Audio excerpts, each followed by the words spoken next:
So in the last video, we had seen what happens when we take an object and start vibrating it, and what happens to the air around it, and how actually this thing produces sound, and how that sound travels from this object to some other location, say your ear.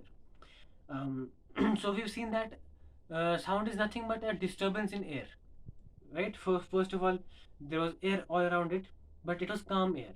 Okay, there was no compression or rarefaction in the air. But when it starts oscillating or vibrating, it disturbs that air, and it forms rarefaction and compressions, and a chain of that which leads to that disturbance that starts here and reaches my ear.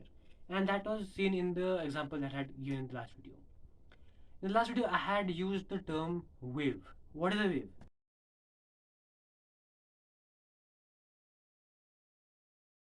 From our basic experience, we've seen that waves are generally seen in oceans and seas. So if you've got the chance to visit a beach, or if you might have seen a beach on television or in some video, you might have observed waves coming on the beach. So what are waves? So let's take the example of a lake. The water in a lake is calm; it is not moving. So there's not too much motion in that water. But let's say if you drop a large stone or pebble in that water, that will cause a disturbance, a ripple in the water, which will travel outwards. So that ripple is a disturbance in that calm water, and that is a wave. Similarly, there was a disturbance in air, which you called as sound wave. And there are other types of waves and all sorts of that, but that's for another video. So in this video, I'm going to show you a way. So first of all, I had shown you. So here you can see from the last video, I had shown you how when any object oscillates, it forms these compressions and rarefactions, and that is what sound is after all. Okay, a sequence of rarefaction and compressions. Yeah, but each time I have to describe this scenario, I cannot really be sitting on paper and drawing dot dot dot dot dot dot dot, dot representing air particles and then showing compression rarefaction. It's just a tedious task to do. So there has to be a simpler method of performing the same thing, so that we can draw the same situation, the same visual situation on paper, and perform useful study on that. So here I have the setup from the last video, and here next to that I have some paper on which I'll show you how you can um, draw this on paper easily. So what is the easiest representation of some visual thing on paper? Well, the answer for most of you would be graphs. So how do you draw a graph for this? Well, first of all, let us draw the two axes. So axis is singular, axes is plural. So I'll just draw. I've taken a long sheet of paper. I hope you don't mind my head. So I'll just draw my vertical axis, and then I'll draw my horizontal axis. Yeah, I'm sorry, it's not a very good drawing, but I hope you get the idea.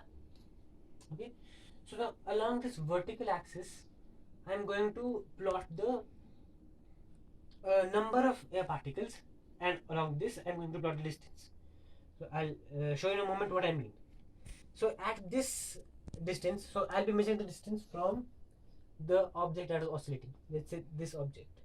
So this at zero distance from the object which is oscillating, which means this point, we have a lot of air particles. So a lot of air particles means the density of air particles is too much. Okay, so there are too many air particles crowded in that space, and so the density of air particles is very high, or rather maximum. So at this point, the density of air particles is maximum. So I can go ahead and plot it here at this point. So the density of air particles is maximum, and so that is the point at zero. Then if I move some distance forward, I get to this region. Here the density of air particle has reduced to almost zero or very low. Okay, so at this region the density, okay, density is at this moment, you don't need to get into the details of what density is. Density is simply how densely or crowded something is. the basic definition at this level is how crowded something is. So at this point, the crowdedness of the air particles is very low, is the lowest actually. So it gradually from this point to this point, it gradually reduces. So I can show that by drawing this. So it is reducing gradually, and it reaches this low point. Let's say this is the lowest point on the graph. Next it again reaches, and here when we reach this distance from the object, the density again reaches maximum. So here the density was maximum, it went to the lowest, and then it gradually increased to the maximum here. So it again gradually increases to a maximum value, okay, at this point. Then again the density reduces to a very low point, to its lowest value when we go from here to here, and that can be shown by drawing this. Yeah, I hope I'm not blocking your view.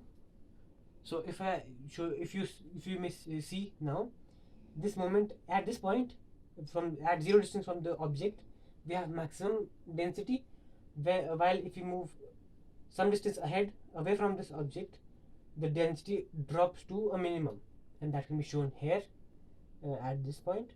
But then if you move further ahead, the density again goes from from the lowest value to the highest value here, and that can be seen in this part of the graph.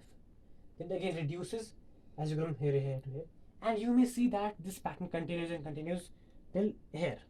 And so I can just keep on repeating this pattern. So I'll just draw the rest of the graph. So it goes again to a maximum, okay, and again.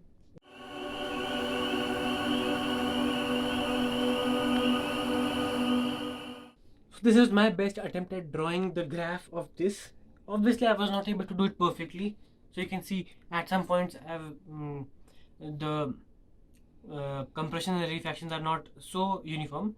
But yeah, I hope you get the basic idea of how we can use this visual setup. So this is a visual representation of what is actually happening, how we can go from this to a graphical representation that is easy to draw on paper. So if we had to draw, let's say, all these particles on paper, it would be a very tedious task. So it is easier to actually draw it this way by drawing a graph of how the density or so at this moment, density and pressure can be used interchangeably. Pressure and density both tell the crowdedness of air in some particular volume. So here the crowdedness is too much, while here it is too little. So if we plot the density versus the distance from this object of that particular point, so let's say this point density is too much, at this point the density is too little, at this distance the density is again too much, at this distance it reduces, this distance I can use a simple scale. At this distance density is too much, this distance it reduces, too much goes to lowest, maximum value, lowest value, maximum value, lowest, and continue that forever, and plot that on paper. So that is a basic idea of how you can plot waves from a visual representation to a graphical representation. In the next video we'll see a few characteristics of these waves that will help us in further study of the same. That's it for this video.